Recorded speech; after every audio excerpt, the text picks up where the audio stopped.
በስመ አብ ወወልድ ወመንፈስ ቅዱስ አሐዱ አምላክ አሜን።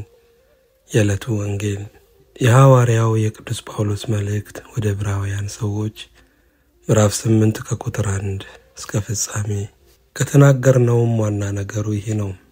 በሰማያት በግርማው ዙፋን ቀኝ የተቀመጠ እንዲህ ያለ ሊቀ ካህናት አለን። እርሱም የመቅደስና የእውነተኛይቱ ድንኳን አገልጋይ ነው። እርሷም በሰው ሳይሆን በጌታ የተተከለች ናት። ሊቀ ካህናት ሁሉ መባንና መሥዋዕትንም ሊያቀርብ ይሾማልና፣ ስለዚህም ለዚህ ደግሞ የሚያቀርበው አንዳች ሊኖረው የግድ ነው። እንዲህ በምድር ቢኖርስ እንደ ሕግ መባን የሚያቀርቡት ስላሉ ካህን እንኳን ባልሆነም፣ እነርሱም ሙሴ ድንኳኒቱን ሊሠራ ሳለ እንደተረዳ ለሰማያዊ ነገር ምሳሌና ጥላ የሚሆነውን ያገለግላሉ።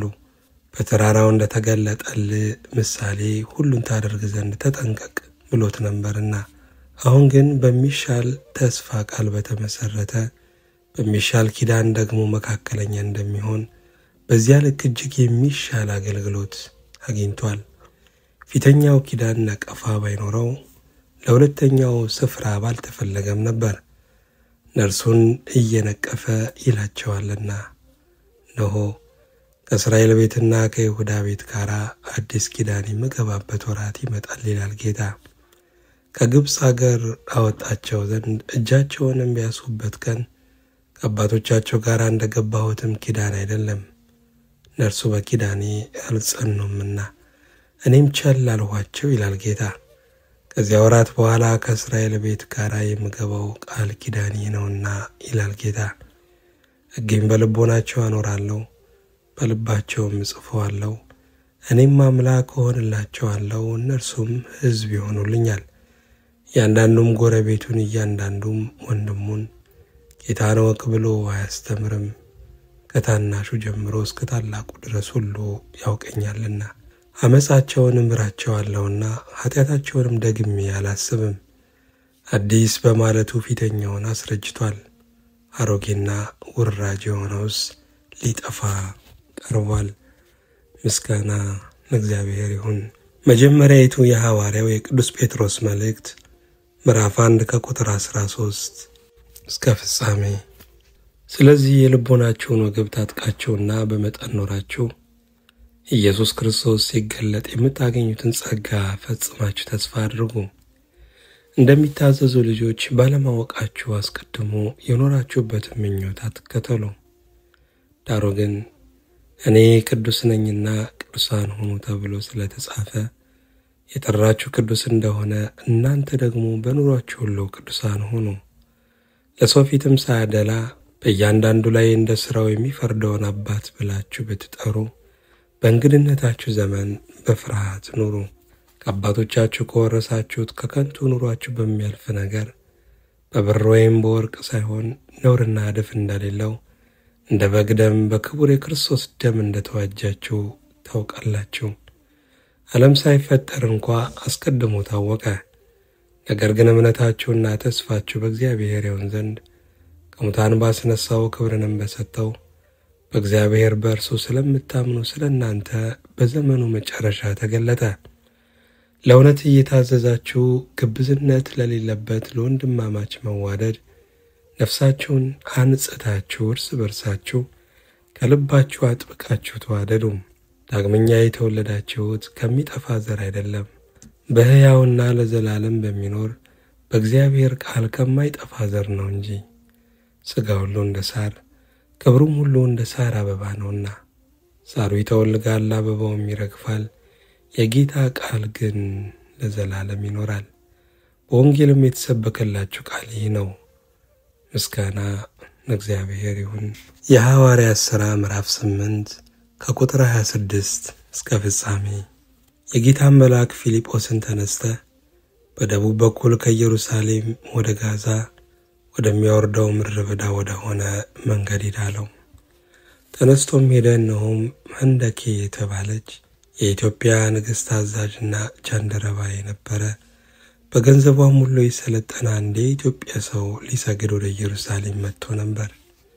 ሲመለስም በሰረገላ ተቀምጦ የነቢዩን ኢሳይያስን መጽሐፍ ያነብ ነበር። መንፈስም ፊልጶስን ወደዚህ ሰረገላ ቅረብና ተገናኝ አለው። ፊልጶስም ሮጦ የነቢዩን ኢሳይያስን መጽሐፍ ሲያነብ ሰማና በውኑ የምታነበውን ታስተውለዋለህን አለው። እርሱም የሚመራኝ ሳይኖር ይህ እንዴት ይቻለኛል አለው። ወጥቶም ከእርሱ ጋር ይቀመጥ ዘንድ ፊልጶስን ለመነው። ያነበውም የነበረ የመጽሐፍ ክፍል ይህ ነበር። እንደ በግ ወደ መታረድ ተነዳ፣ የበግ ጠቦትም በሸላቹ ፊት ዝም እንደሚል እንዲሁ አፉን አልከፈተም። በውርደቱ ፍርዱ ተወገደ፣ ሕይወቱ ከምድር ተወግዳለችና ትውልዱንስ ማን ይናገራል? ጃንደረባውም ለፊልጶስ መልሶ እባክህ ነቢዩ ይህን ስለ ማን ይናገራል? ስለ ራሱ ነውን ወይስ ስለ ሌላ አለው። ፊልጶስም አፉን ከፈተ። ከዚህም መጽሐፍ ጀምሮ ስለ ኢየሱስ ወንጌልን ሰበከለት። በመንገድም ሲሄዱ ወደ ውሃ ደረሱ። ጃንደረባውም እነሆ ውሃ እንዳልጠመቅ የሚከለክለኝ ምንድነው አለው። ፊልጶስም በፍጹም ልብ ብታምን ተፈቅዶአል አለው። መልሶም ኢየሱስ ክርስቶስ የእግዚአብሔር ልጅ እንደሆነ አምናለሁ አለ። ሰረገላውም ይቆም ዘንድ አዘዘ።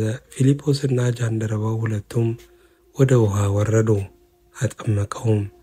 ከውሃውም ከወጡ በኋላ የጌታ መንፈስ ፊልጶስን ነጠቀው። ጃንደረባውም ሁለተኛ አላየውም፣ ደስ ብሎት መንገዱን ይሄድ ነበርና። ፊልጶስ ግን በአዛጦን ተገኘ። ወደ ቂሳርያም እስኪመጣ ድረስ እየዞረ በከተማዎች ሁሉ ወንጌልን ይሰብክ ነበረ። ምስጋና ለእግዚአብሔር ይሁን። የዮሐንስ ወንጌል ምዕራፍ 12 ከቁጥር 1 እስከ ፍጻሜ። ከፋሲካም በፊት በስድስተኛው ቀን ኢየሱስ ከሙታን ያስነሳው አልዓዛር ወደ ነበረበት ወደ ቢታንያ መጣ። በዚያም እራት አደረጉለት። ማርታም ታገለግል ነበር፣ አልዓዛር ግን ከእርሱ ጋር ከተቀመጡት አንዱ ነበረ። ማርያምም ዋጋው እጅግ የከበረ የጥሩ ናርዶስ ሽቶ ንጥር ወስዳ የኢየሱስን እግር ቀባች፣ በጠጉሯም እግሩን አበሰች። ቤቱም ከናርዶስ ሽቱ ሞላ። ነገር ግን ከደቀ መዛሙርቱ አንዱ አሳልፎ ሊሰጠው ያለው የስምዖን ልጅ የአስቆሮቱ ይሁዳ ይህ ሽቱ ለ300 ዲናር ተሽጦ ለድሆች ያልተሰጠ ስለምንድን ነው አለ። ይህንንም የተናገረ ሌባ ስለነበረ ነው እንጂ ለድሆች ተገዶላቸው አይደለም። ከረጢትም ይዞ በውስጡ ከሚገባው ይወስድ ስለነበረ ነው። ኢየሱስም ለምቀበርበት ቀን እንድትጠብቀው ተዋት፣ ድሆችስ ሁል ጊዜ ከእናንተ ጋር ይኖራሉና እኔ ግን ሁል ጊዜ ከእናንተ ጋር አልኖርም አለ። ከአይሁድም ብዙ ሕዝብ በዚያ እንደነበረ አውቀው መጡ። ከሙታን የሚያስነሳውን አልዓዛርን ደግሞ እንዲያዩ ነበር እንጂ ስለ ኢየሱስ ብቻ አይደለም። የካህናት አለቆችም አልዓዛርን ደግሞ ሊገሉት ተማከሩ። ከአይሁድም ብዙዎች ከእርሱ የተነሳ ሄደው በኢየሱስ ያምኑ ነበርና። በማግስቱ ወደ በዓሉ መጥተው የነበሩ ብዙ ሕዝብ ኢየሱስ ወደ ኢየሩሳሌም እንዲመጣ በሰሙ ጊዜ የዘንባባ ዛፍ ዝንጣፊ ይዘው ሊቀበሉት ወጡና ሆሳዕና በጌታ ስም የሚመጣ የእስራኤል ንጉሥ የተባረከ ነው እያሉ ጮኹ። አንቺ የጽዮን ልጅ አትፍሪ፣ እነሆ ንጉሥሽ በአህያ ውርንጫ ላይ ተቀምጦ ይመጣል ተብሎ እንደተጻፈ ኢየሱስ የአህያ ውርንጫ አግኝቶ በእርሱ ተቀመጠ። ደቀ መዛሙርቱም ይህንን ነገር በመጀመሪያ አላስተዋሉም። ነገር ግን ኢየሱስ ከከበረ በኋላ በዚያ ጊዜ ይህ ስለ እርሱ እንደተጻፈ ይህንም እንዳደረጉለት ትዝ አላቸው። አልዓዛርንም ከመቃብር ጠርቶ ከሙታን ሲያስነሳው ከእርሱ ጋር የነበሩት ሕዝብ ይመሰክሩለት ነበረ። ስለዚህም ደግሞ ሕዝቡ ይህንን ምልክት እንዳደረገ ስለሰሙ ሊቀበሉት ወጡ። ስለዚህ ፈሪሳውያን እርስ በርሳቸው አንድስ እንኳን ልታደርጉ እንዳይቻላችሁ ታያላችሁን? እነሆ ዓለሙ በኋላው ተከትሎት ሄዷል ተባባሉ። በበዓሉም ሊሰግዱ ከወጡት አንዳንዶቹ የግሪክ ሰዎች ነበሩ። እርሱም ከገሊላ ቤተ ሳይዳ ወደሚሆን ወደ ፊልጶስ መጥተው ጌታ ሆይ ኢየሱስን ልናይ እንወዳለን ብለው ለመኑት። ፊልጶስም መጥቶ ለእንድርያስ ነገረው። እንድርያስና ፊልጶስ መጥተው ለኢየሱስ ነገሩት። ኢየሱስም መለሰላቸው እንዲህም ሲል የሰው ልጅ ይከብር ዘንድ ሰዓቱ ደርሷል። እውነት እውነት እላችኋለሁ የስንዴ ቅንጣት በምድር ወድቃ ካልሞተች ብቻዋን ትቀራለች፣ ብትሞት ግን ብዙ ፍሬ ታፈራለች። ነፍሱን የሚወድ ያጠፋታል፣ ነፍሱንም በዚህ ዓለም የሚጠላ ለዘላለም ሕይወት ይጠብቃታል። የሚያገለግለኝ ቢኖር ይከተለኝ፣ እኔም ባለሁበት አገልጋይ ደግሞ በዚህ ይሆናል። የሚያገለግለኝም ቢኖር አብ ያከብረዋል። አሁን ነፍሴ ታወቃለች፣ ምንስ እላለሁ? አባት ሆይ ከዚህ ሰዓት አድነኝ። ነገር ግን ስለዚህ ወደዚህ ሰዓት መጣሁ። አባት ሆይ ስምህን አክብረው፣ ስለዚህም አከበርሁት፣ ደግሞ አከብረዋለሁ የሚል ድምፅ ከሰማይ መጣ።